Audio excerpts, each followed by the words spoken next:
My name is Sylvia. I'm passionate about languages, English in particular. Welcome to my world of English. Hi, hello, and welcome. This is our third meeting. I'm very glad that you have decided to join me, to listen to me, and I hope you will have some good time spent with me. You know the rule, right? So each podcast, each episode is about a different thing, a different idea. And today it will be the same, just like in the very first one and in the second podcast. As I was preparing for this recording, I was looking for inspiration. I watched a wonderful program. I watched a wonderful broadcast, and that was the basis for the podcast that I have prepared for you this time. The broadcast that I'm talking about is called Carpool, and its host is James Corden. Some of you may know James Corden already, but I guess for those of you who don't know him, it is advisable to introduce this person. He's a truly amazing person. He is a British presenter, musician, actor, celebrity. He got instantly very, very popular both in Britain and in America. He got very popular with his show, The Late Show. The idea of the show is quite simple. He invites different people to the studio.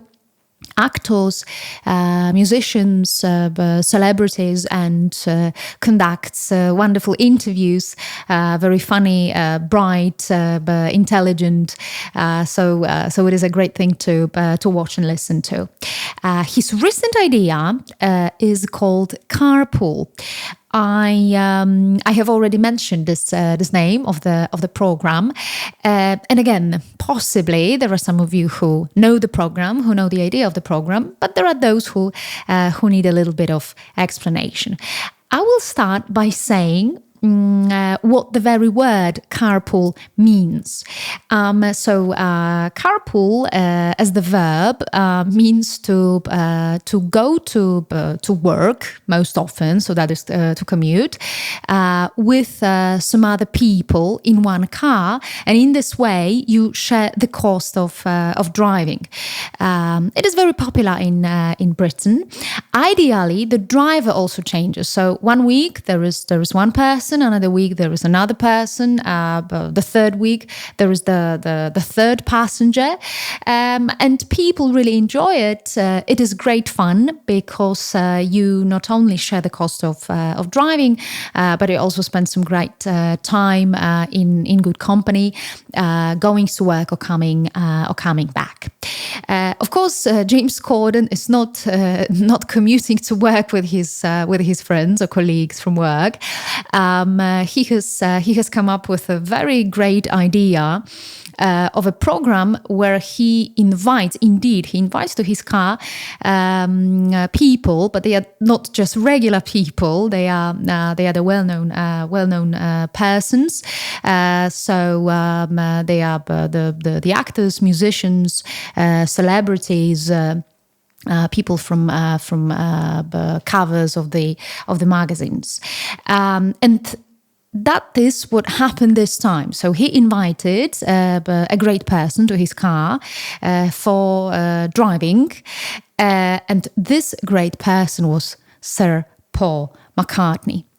As I was introducing James Corden, which seemed very natural for me, I thought, preparing for the podcast, for the recording, I thought to myself, shall I introduce Paul McCartney? The instant answer was that I shouldn't. But then I remembered. I remember one of my classes when I was talking about a given thing, and I made some reference to the Beatles. And the people, the teenagers who were sitting in the classroom at that time with me, they looked at me a little bit suspiciously, just showing, all right, we have heard the name the Beatles, but we don't know who they really are. I know it seems shocking because for my generation and for other generations, well, I don't want to say all the generations, but basically this is what I actually mean. So all the people who grew up in the 60s, in the 70s, the Beatles were like a keyword, right? They were this great band. People fell in love with the music instantly. They listened to the music. They fell in love with their partners for the first time. Dancing to their music, to their songs. People went to discos. They went to parties. They danced all night. Listened to the Beatles. It was just a natural thing to do. Of course, times have changed, and in the 21st century, the Beatles are not that great any longer, at least for the younger generation. And it seems a little bit that they have become a thing of the past, but fortunately they haven't, as a matter of fact. Okay, but I'll start with the very beginning. So I will introduce the Beatles to all of you who don't know them that well. So they are this British pop group. Some of you may say that it is not actually pop, but it is rock and roll. It is very difficult actually to put them into one basket, so to say, into one place with the music. Well, definitely their music was the popular music. That's why I ventured to say the pop music. But of course, they played rock and roll. They inspired a lot with rock and roll. They were super popular in the 60s, and this is the time where they were producing their music. They split up in 1970, and from then on, it seems that their music has been still very popular. Although musically, right, the world has changed a lot, but what has remained, and this is the strength of this music. This is the heart of the music, is the message, and the message of the Beatles' music is love. Right, is friendship, is building bridges, is making love, not war, is living together, is making the world a better place, and it seems that these ideas are very universal, and although the world has changed greatly, the universal ideas haven't changed that much, which is great. And this is what you can watch in the episode of the Carpool series with Paul McCartney. Why? Well, James Corden invites, as usual, Paul McCartney for a ride. They meet in Liverpool. They are driving through the streets of Liverpool, looking at the city, looking at how it has changed, by also showing the viewers the most popular places connected with the Beatles, including family homes, the schools that they attended. Churches that they frequented, and all the other places that were connected with them. There are a lot of emotional moments there. One of them, and that's a true story.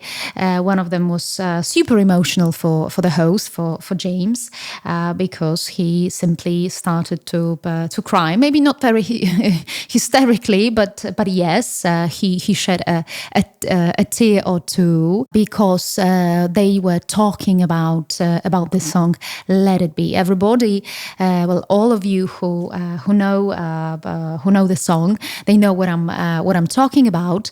It is a very personal song in which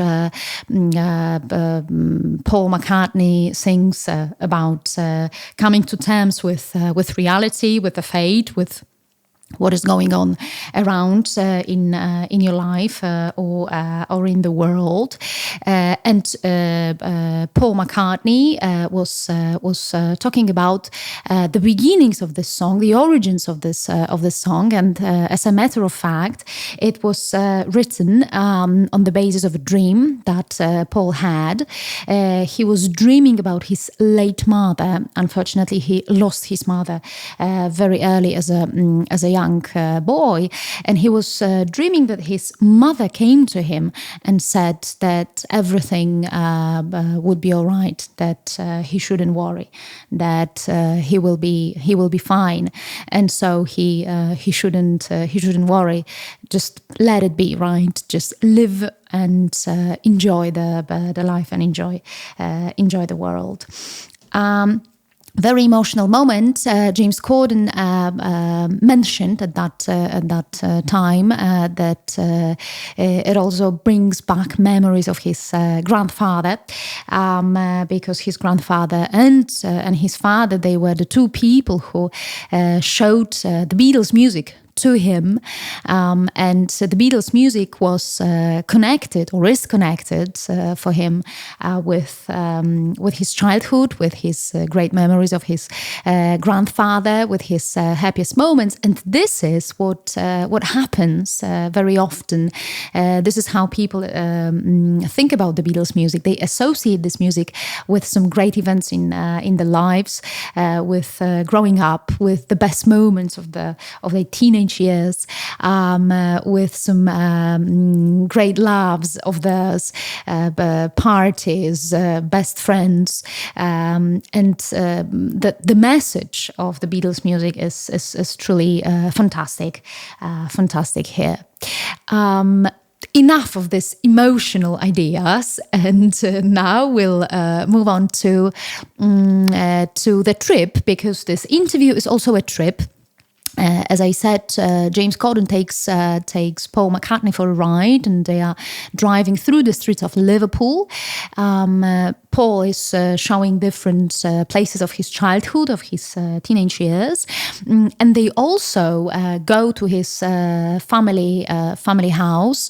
He left the house as a young man, just to win the world, right? So when he left the house, the Beatles were already popular, and later on they just grew in popularity. Later on, they just became this worldwide sensation.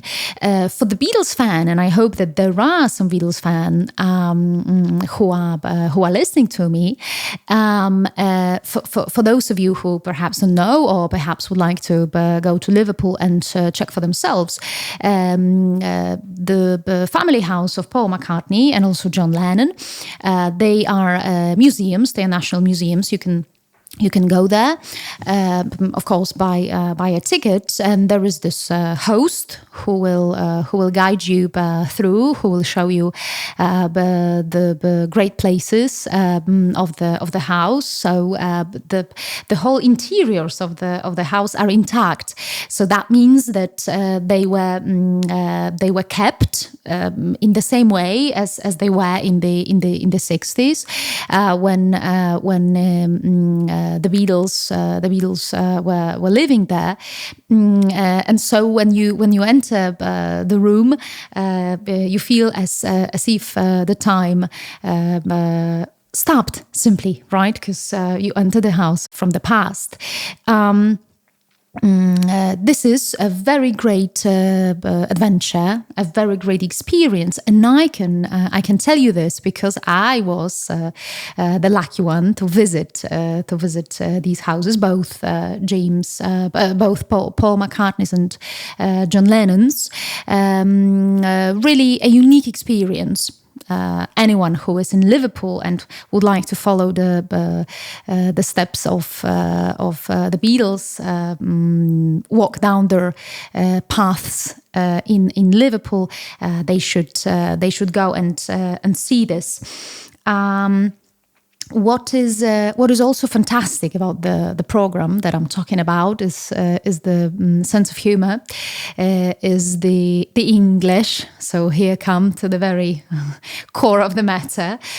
English is great. It is witty. The presenter is very witty. Paul McCartney is also very in a very good mood. But they are singing songs. They are speaking great English. Both of them are British, so if you're interested in British English, it is a great lesson for you to listen to this conversation.